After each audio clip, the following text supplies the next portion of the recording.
Imagine being in a band who was at the top. You could do no wrong. Yet egos get so out of control that you end up firing the face of the band, your lead singer. And we're going to go our own ways. And we cried and we hugged and he split. And 2 weeks later, I'm reading in Rolling Stone what an asshole I am. And then you double down with the new singer and you decide to change your sound completely. It's a totally risky move, but it turned out to be one that paid off, at least for a time. Like, subscribe, thank you. How can a band be able to get away with this? It's because they made some smart moves early on. Once upon a time, Van Halen almost got screwed over. When Van Halen first started out as a new act, they signed one of the worst record deals imaginable with Warner Brothers. This contract gave Warner Brothers the option to renew Van Halen on the same terrible terms every 2 years for life. And of course, the band was hungry for success at the time, so they signed the contract put in front of them without negotiating better terms. Now, after Van Halen's first tour, they got a new band manager, Noel Monk, who had actually been the road manager previously. Monk's first priority was to get Van Halen out of this crappy contract, and he actually came up with a pretty brilliant strategy on how to do this. Monk completely fire-hosed Warner Brothers with a ton of paperwork, which had constant requests for royalties and accounting. He sent so many things that the record label execs got completely fed up with him. Now, Monk was banking on Warner Brothers getting so annoyed that they would miss the deadline to renew Van Halen's contract. His plan worked perfectly. Warner Brothers did in fact fail to renew the contract by the deadline because all the paperwork Monk bombarded them with. Monk then happily met with Mo Austin, the head of Warner Brothers, to let him know that the label's biggest act was now a free agent. So now Van Halen's no longer in an exploitative contract. They're becoming millionaires with control over their career and business dealings. They're free, not locked into this lopsided lifetime deal anymore. However, being free agents was a blessing and a curse, because now the label could accept or reject Van Halen's next album. The label had to believe that the band was still viable. But Van Halen was so proven by this time that if the label were to reject them, the band could get signed anywhere else they wanted to. Van Halen was a sure bet, so the label simply had to cave in or lose out. So this really put the band in a much better position to leverage royalties and contract terms. Now, the tension between Eddie Van Halen and David Lee Roth had been there from the beginning of the musical journey together. Despite their differences, they managed to work together for many years, driven by the band's incredible success. Roth always recognized Eddie's exceptional talent, but being the natural showman and attention seeker that he was, he took on the role of the band's frontman, spokesperson, and really the mastermind behind a lot of their wild antics. Roth excelled in this position, and the chemistry between the band members contributed to their overall success. However, as Van Halen's popularity soared, Roth's ego began to inflate. He started believing that he was more important than the band, even superior to Eddie himself. Roth increasingly pushed to control the band's direction, and his partner in crime was their producer, Ted Templeman. The album Diver Down marked a turning point in the band's dynamic. Following their tour from the previous album, Fair Warning, which showcased Eddie's guitar skills but didn't meet sales expectations, the record label pressured the band to release the summer single. So they covered Pretty Woman, and the rest was history. They ended up demanding a full album. But during the recording of Diver Down, Roth's ego continued to grow as he increasingly became the main attraction both on and off the stage. Now, this totally pissed off the Van Halen brothers, who saw Roth's ego spiral out of control. So when the band started recording 1984, Eddie took matters into his own hands. He had built the studio in his backyard, recorded much of the material alone, determined to shape the band's musical direction. This, of course, included a heavy use of synthesizers, which Roth and Templeman opposed, believing that fans only wanted to hear Eddie play guitar. But Eddie's control over the studio allowed him to dictate the band's sound, and the album's success proved his instincts right. Now, Roth, growing impatient with the development of 1984, began planning his own solo project and a potential movie. He continued to believe that he was bigger than Van Halen, a notion fueled by Eddie's guest appearance on Michael Jackson's Beat It. And as personalities clashed and the question of whose band it was, Roth's or the Van Halen brothers, became much more prominent. And it became clear that when a band is named after you, there's little doubt who is going to remain when the inevitable split occurs. Now, things changed for Michael Anthony during this time as well. Eddie Van Halen ended up playing a lot of the bass parts. So Michael would show up to the studio having found out that Eddie and Alex had already gotten everything worked out. The bass parts Michael did lay down would end up totally changed. Now, it was alleged that Eddie and Don Landee would stay up during the wee hours completely coked out of their minds, with Ed either changing bass parts around or laying them down himself. Eddie Van Halen preferred very simple bass lines under his solos, especially during this time. Also, Michael Anthony didn't have much part in the songwriting aspect. So, Michael's pay ended up getting reworked, meaning that from here on out, he'd be paid a lot less for his contribution. Still, Michael would stick around doing his part, but eventually he, too, would also get his fill of Van Halen. Finding a replacement for David Lee Roth was no easy task. The band auditioned several singers, including Eric Martin, who went on to sing with Paul Gilbert and Mr. Big, Jimmy Barnes, and Patti Smith. They even tried to get Daryl Hall into the fold, who responded with, before Eddie's mechanic recommended Sammy Hagar. The Sammy Hagar, who was already established as the Red Rocker, came into the picture in an interesting way. Eddie's mechanic was working on both Eddie's Lamborghini and Sammy's Ferrari at the same shop. When Eddie saw Sammy's car, he asked the mechanic who that belonged to. When the mechanic responded, he also suggested that Eddie get him into the band. So Eddie got Sammy's phone number from the mechanic and called him right then and there from the shop. Now, when Sammy joined, the band had no management and no record deal in place. What they came up with musically was going to determine if they even had a viable future. So Sammy was walking into a situation where the creative side was intact, but the business infrastructure around the band had crumbled with Roth's departure. The band got to work and secretly recorded the 5150 album with Sammy's vocals before most people even knew that he had joined the group. Eddie played bass on the album, and they had it about 90% completed before they started negotiating a record deal. Sammy's manager, Ed Loeffler, came on to manage Van Halen as well. Loeffler cleverly leveraged the fact that Van Halen was a free agent band with nearly a finished album to get a great new deal. Ed Loeffler was also able to get Sammy out of his record contract so that he was free to continue on with the group. So 5150 turned out to be a huge departure. With Roth out, they ultimately secured Sammy Hagar to fill the frontman role. The album's cryptic title refers to the California Police Code for a mentally disturbed person, as well as the name of Eddie Van Halen's home studio where they worked on the record. Hagar and the band instantly clicked, and they began collaborating on the new material in July of 1985. The 5150 recording sessions were intense, lasting 3 months and wrapping up just a month before the album's release in March of 1986. Tensions ran so high at one point, engineer Don Landee locked himself in the studio and threatened to burn all the tapes. Luckily, cooler heads prevailed, and the sessions continued. Gone was Ted Templeman, though he did play a part in sequencing of the tracks. Foreigner guitarist Mick Jones came on board as the producer, and Jones helped guide the band's new sound toward a more slick pop vibe, particularly on keyboard-heavy tracks like Love Walks In and Dreams. 5150 also showed a different mixing style as well as a guitar tone than the previous Van Halen records. Eddie's guitar was no longer panned hard left, sitting more evenly in the mix. His overall sound also evolved, with more crisper tone and a bit of chorus, and also more prominent keyboard parts. A lot of die-hard Van Halen fans saw Eddie's use of digital effects at this time as a step down from the organic guitar setup he used back in the day. But it definitely did fit more with the pop direction that they were going in. Hagar mostly improvised his lyrics on the spot while jamming with the band.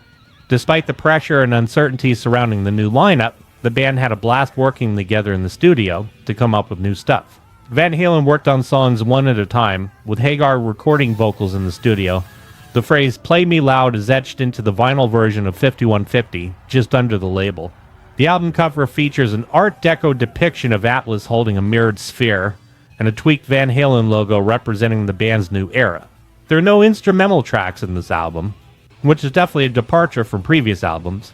It also features some of the band's longest songs to date, with Why Can't This Be Love being the only track under 4 minutes. When Warner executives finally heard the completed album, they didn't get to listen to the full album. Instead, the band only played them the single, Why Can't This Be Love, live in the studio. It was right at that point the label's chairman, Mo Austin, exclaimed, "I smell money." 5150 gave Van Halen their first #1 album on the Billboard charts, proving they could be just as successful with Sammy Hagar at the helm. The album also would go multi-platinum just 2 months after its release. Now, the subsequent tour saw Van Halen embracing new material, with most of the Roth-era songs being dropped from the set list. Instead, they'd perform the majority of 5150 live, along with some of Hagar's solo hits and select cover songs. Now, Sammy Hagar's favorite song from the album is Dreams, which he credits producer Mick Jones with pushing the band to record. And Dreams later found a second life on movie soundtracks and even became John Kerry's presidential campaign theme in 2004.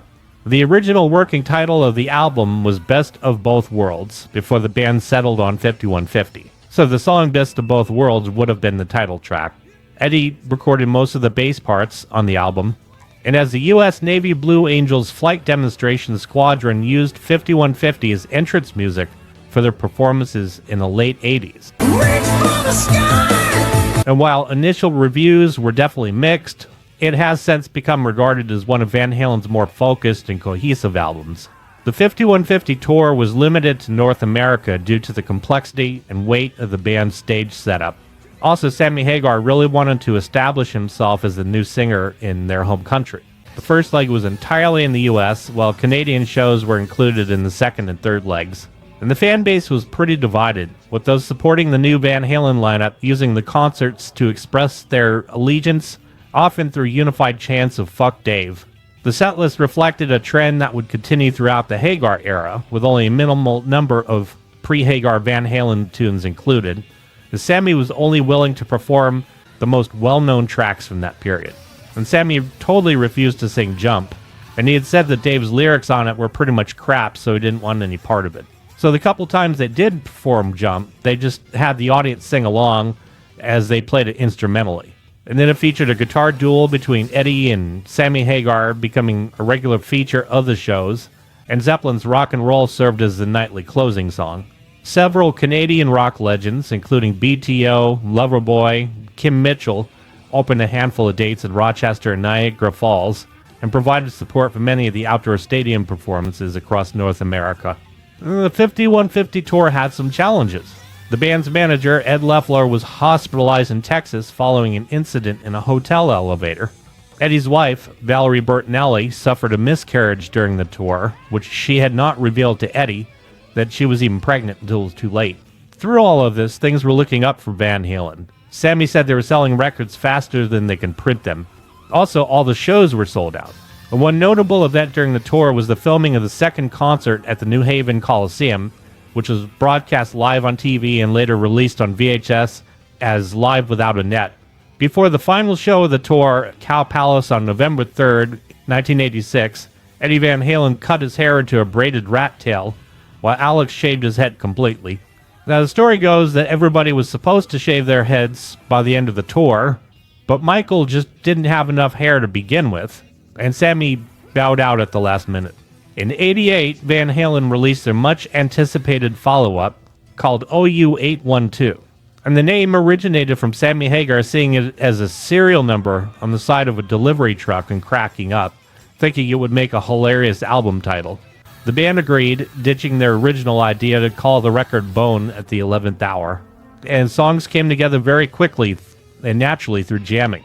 The lead single, When It's Love, took shape when Hagar heard Eddie and Alex working on a piano and drum part. Sammy began improvising lyrics on the spot, and by the time they reached the studio, the song was fully formed. Cabo Wabo was inspired by Hagar's experience in Cabo San Lucas, Mexico, while Finish What You Started emerged from a late-night jam between Hagar and Eddie Van Halen at Hagar's house. Definitely much more of a pop feel throughout this album, and the production on this one was a bit dated. All their previous efforts up to this point were a bit more timeless in their sound. When It's Love has a similar vibe to their earlier ballad hit Love Comes Walking In. However, Finish What You Started definitely showed another side of Eddie. The guitar is very clean and snappy with more of a chicken pickin' feel. The solo section is more of a breakdown. The music stops and Eddie kicks out some old school country influence licks. Definitely a fresh sound, and it showed that Eddie Van Halen wasn't done swinging for the fences by any means. By this time, the band really knew how to write catchy hooks, and these catchy hooks were all over this album. Mine All Mine signaled more of an intense sound that we would hear on upcoming albums for Unlawful Carnal Knowledge and Balance, with a nice driving groove and the chorus sung in low and high octave harmonies, giving it a bit of a modern edge. Black and Blue is a favorite of Van Hagar fans, with a laid-back but rockin' groove, very catchy main riff, and Eddie just completely burning up the fretboard for the solo section. Hagar would soon regret the goofy lyrics to Source of Infection, claiming that he drunkenly improvised them in the studio. But it doesn't sound like it was Sammy's first drunken effort, as Inside from the previous album also seemed to have this vibe. The more pop-leaning Feels So Good is a bit on the schmaltzy side, with only Hagar and Eddie really liking it. But there's one real standout, Apolitical Blues, with its raunchy, distant room mic'd sound. Van Halen went full bar band mode with this one. It would have been cool to hear them recording an entire album in this fashion.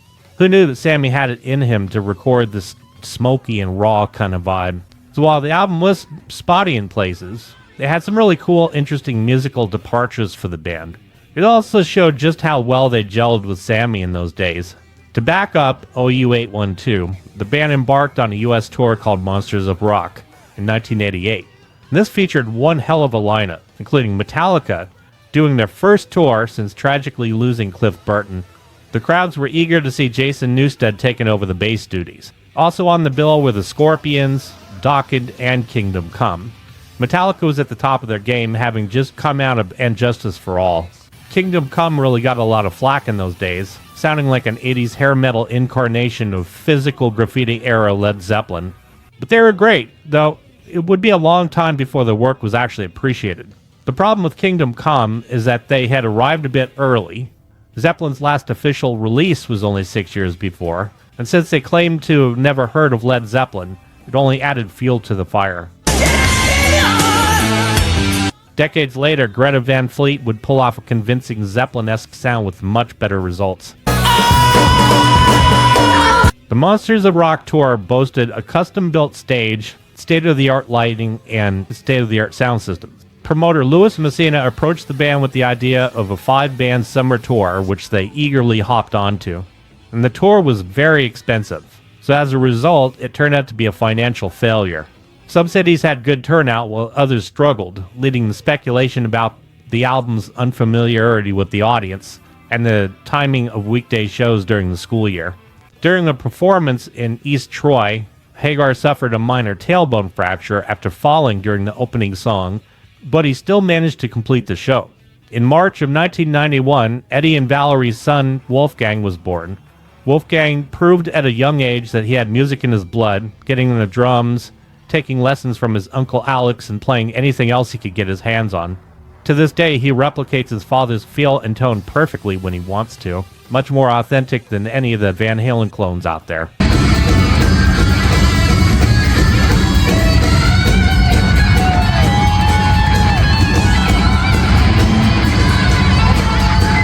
Now, the next album, for Unlawful Carnal Knowledge, or FUCK for short, was named by Sammy. Hagar was tired of censorship, so he thought they'd call the album by the shorter name, but then Boom Boom Mancini, the boxer who was a friend of Sammy's, claimed the word fuck was an acronym for Unlawful Carnal Knowledge. This turned out to be false, but nevertheless Hagar ran with it. Now, this album was definitely heavier than the last one. They added in some ambient mics, and you could really hear how powerful Alex was in the room. Alex Van Halen had been chasing that Bonham tone for the longest time, and for this album the result was pretty spot on. Alex was a real stickler in the studio. He would drive engineers nuts trying to nail down the sound he was going for in his head, but it always paid off, and especially on this album. Ted Templeman was back in the fold as well in the producer's seat, as was Andy Johns, who did some production and engineering. Don Landee was still around, but he did the mastering. Andy Johns got Michael's bass sound exactly the way he liked it, and was able to carve out some sonic area in the mix to make sure that his bass had popped. Sammy, on the other hand, really did not care to work with Andy at all, so he stuck close to Ted, because Ted pretty much just let Sammy do whatever he wanted. This album also marked another first. Eddie wasn't using his Marshall Super Lead amp anymore. Eddie opted for a 1989 Soldano Slow 100, and he also brought in what would be a prototype for the 5150 series custom amps. The guitar in this album is pristine, and really the best tone of old and new Van Halen in a lot of ways. Eddie broke out the power drill for Pound Cake. A few years before, it proved to be a pretty cool effect when Paul Gilbert had used it. Also, an instrumental had made its way in called 316. It's an absolutely gorgeous piece named after his newborn son Wolfgang, as it signifies his birthday. Eddie had been playing it before Wolfgang was born, but he rededicated it to him for this album. They had a huge hit with Top of the World, which actually took its main chord progression from the fade-out portion of Jump. And prior to that, it was also tacked on to Dance the Night Away. 3 songs shared one riff. Eddie Van Halen always had a knack for cleverly recycling riffs and using them in different parts of songs. And some of their best work came out this way. Another interesting thing about this album is that instead of leaning on synthesizers, Eddie opted for more of a pure piano sound. And this brought more of a timeless quality to this album than the previous 2 albums. Judgment Day is all-out hard-rocking, serious Van Halen. Spanked gets down and dirty, both lyrically and with a low-tuned guitar and some funky punctuations by Eddie. The song harkens back to some of the feel they got with Drop Dead Legs. Just a groove that locks you in and you just can't get out. Eddie's solo on Pleasure Dome actually shows how amazing of a pure shredder he could be. His picking was clean, precise, and fast as hell on this one. Man on a Mission brings them back into full swing mode, but with a new twist. The intro is almost pure blues chaos, and then they bust out the swagger. And again, Eddie's playing was in top form. Right Now became a huge hit, both piano and guitar driven, showcasing the best of both sides of Eddie, with Alex providing the right amount of bombast to give it power. Now, for many Hagar-era Van Halen fans, this album is considered the ultimate. It won the 1992 Grammy Award for Best Hard Rock Performance with Vocal. And like 1984 before it, and Van Halen one before that, the album is completely consistent throughout. Now, the tour behind Fucked became quite eventful. The band decided to give a free concert in the west end of Dallas, Texas. It had a turnout of about 60,000 people. Back in 1988, Sammy Hagar had made a promise to the crowd when he had to cut short a Texas jam due to a sore throat. Hagar prided himself on being a man of his word, so 3 years after he made the promise, he made good on it. Like a good Texas crowd, they're loud, rowdy, and out of control. People got trampled, with one woman suffering a broken rib, but emergency crews were there to be able to help her out really quick. In terms of police incidents, they turned out to be pretty minor with only 3 arrests. However, the concert ended up costing the band $100,000. The whole band pretty much agreed that Sammy made a very expensive promise, and for the time that was the biggest event that was ever held over in the west side of Dallas. Over 2 concerts in 1992, the band recorded Live Right Here, Right Now. What's interesting about these shows is that Eddie wasn't playing much keyboard. He had Alan Fitzgerald from Night Ranger doing the keyboard duties. But during this time, Sammy Hagar was starting to get burnt out. The band had been chugging along pretty much since Sammy had joined, and both he and Michael Anthony were kind of at their wits' end. Eddie and Alex were not big on taking time off at all, and that took its toll on both of their marriages. Alex had been married 3 times, and later on Eddie would have his own marital problems. And by the time Van Halen took to the studio again to record the next album, Balance, things were getting pretty tense in the air. And by this time, Eddie had quit drinking and was kicking out a lot of songs being newly sober. Ed Loeffler, the band's manager, had lost his battle with cancer, and the band took it really hard. According to Sammy, that was actually what ultimately broke up this incarnation of the band. They had gotten a new manager, Ray Daniels, who used to manage Rush. And according to Sammy Hagar, who had called around to find out more about this guy, everybody was pretty much unanimous calling him a slime bag. Sammy said that he was pretty much warned that if the band hired this guy, they would be finished. Meanwhile, Eddie and Alex completely insisted on having him manage them. Now, Ray had managed Rush, and Sammy had said that Ray had talked trash about Rush, calling them washed up and finished, and saying if they had a decent singer, they might have done better on pop radio. Sammy couldn't believe that after 23 years of working with them, he would do them like that. And so Sammy wasn't having any of it. At one point, Sammy and Alex just stood there screaming "fuck you" at each other and coming to blows. Another thing that pissed Sammy off is that Ray Daniels had a deal with Eddie and Alex where they actually gave him a bigger cut than they had given their previous manager. And Sammy Hagar simply just wouldn't agree to give Ray what he wanted. Now, Ray Daniels tried to put out an olive branch to Sammy, calling him to see what his opinion was about him possibly managing the band Extreme. Sammy just wrote it off as a weak attempt to kiss his ass and placate him.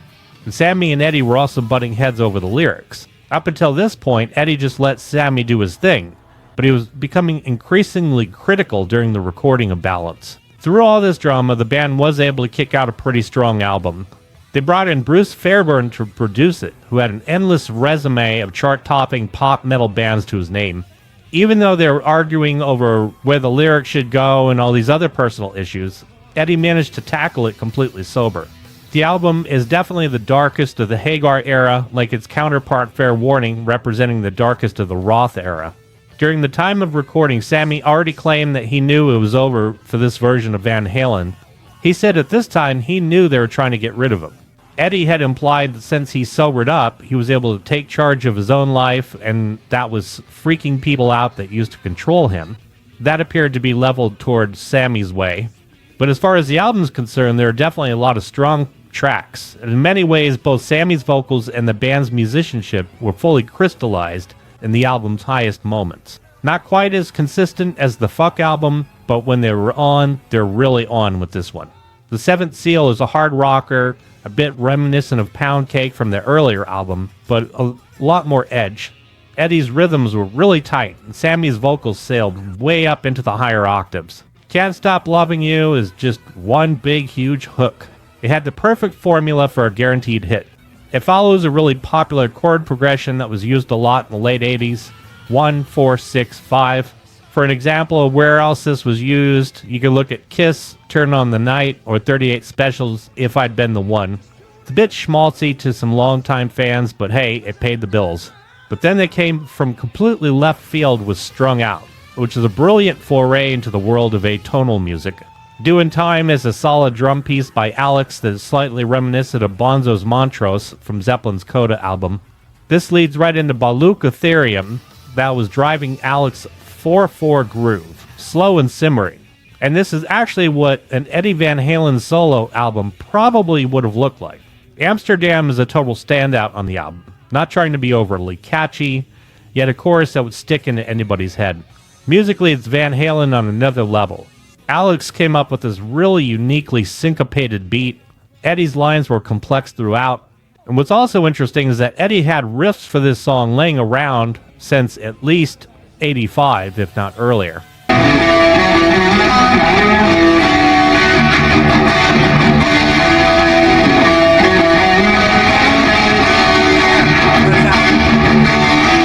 Interestingly, the cover features Siamese twins sitting on a seesaw, with one wanting to tear her away.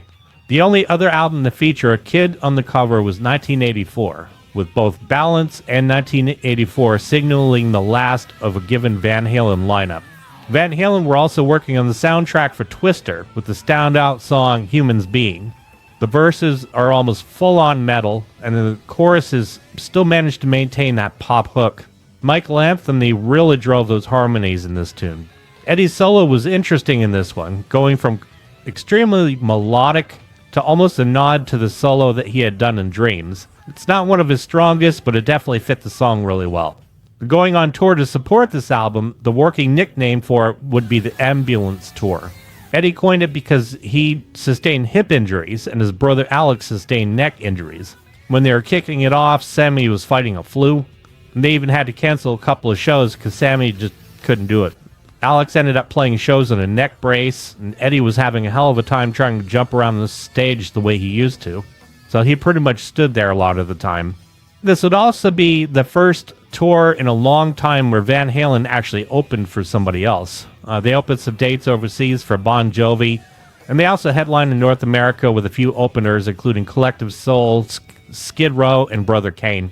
During the tour on April 17, 1995, they had to cancel the show in Oakland because Eddie got arrested at the Burbank airport for trying to get on the plane with a loaded .25 caliber.